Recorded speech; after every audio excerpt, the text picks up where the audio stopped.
Hi అండి, అందరికీ నమస్కారం. Welcome to my channel. ఈ వీడియోలో తెలంగాణ ప్రభుత్వ ఉద్యోగులకు పండగ అండి. దసరాకు 2 డిఏలు వారంలో శుభవార్త. పూర్తి వివరాలంటే ఈ వీడియోలో తెలుసుకుందాము. వీడియోని ఎక్కడే కానీ స్కిప్ చేయకుండా ఎండ్ వరకు చూడనప్పుడు ఇన్ఫర్మేషన్ పూర్తిగా అర్థమవుతుంది. వీడియో చూస్తున్న ప్రతి ఒక్కరు వీడియోకి లైక్ చేయండి. అలాగే ఈ వీడియోని తోటి ఉద్యోగ పెన్షన్ మిత్రులతో అయితే షేర్ చేయండి. కొత్తగా మన ఛానల్ చూస్తున్నవారు సబ్స్క్రైబ్ చేసుకున్నట్లయితే దయచేసి మన ఛానల్ని సబ్స్క్రైబ్ చేసుకోండి.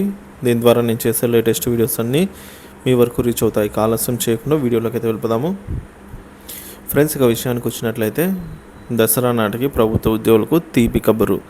అపరిష్కృతంగా ఉన్న ప్రభుత్వ ఉద్యోగులు, గెజిటెడ్ ఆఫీసర్లు, టీచర్లు, వర్కర్లు అండ్ పెన్షనర్ల డిమాండ్లను ప్రభుత్వం దృష్టికి తీసుకెళ్లి పరిష్కారానికి కృషి చేస్తామని ఎమ్మెల్సీ కోదండరాం తెలిపారు. మంగళవారం సుందరయ్య విజ్ఞాన కేంద్రంలో తెలంగాణ ప్రభుత్వ ఉద్యోగులు, గెజిటెడ్ ఆఫీసర్లు, టీచర్లు అండ్ వర్కర్స్, పెన్షనర్ల జేఏసీ ఆధ్వర్యంలో కోదండరాంను ఘనంగా సత్కరించారు. అనంతరం కోదండరాం మాట్లాడుతూ ఉద్యోగులకు పెండింగ్లో ఉన్న 4 డిఏలు, ఆరోగ్య కార్డులు, పీఆర్సీ తదితర విషయాలను సీఎం దృష్టికి తీసుకెళ్తానని, దసరా వరకు తీపి కబురు వస్తుందని ఆశాభావం వ్యక్తం చేశారు.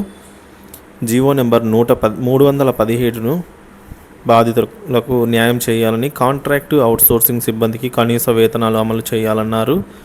ఉద్యోగ సంఘాల జేఏసీ రాష్ట్ర చైర్మన్ మారం జగదీశ్వర్, అలాగే ప్రధాన కార్యదర్శి ఏలూరు శ్రీనివాసరావు మాట్లాడుతూ సీఎం రేవంత్ రెడ్డి ఉద్యోగులతో చర్చించి న్యాయమైన డిమాండ్లను పరిష్కరించాలని కోరారు. ఈ సమావేశంలో ఉద్యోగ సంఘాల నాయకులు తిప్పర్తి యాదయ్య, శ్రీపాల్ రెడ్డి, చావారవి, జ్ఞానేశ్వర్, మహిపాల్ రెడ్డి తదితరులు పాల్గొన్నారు.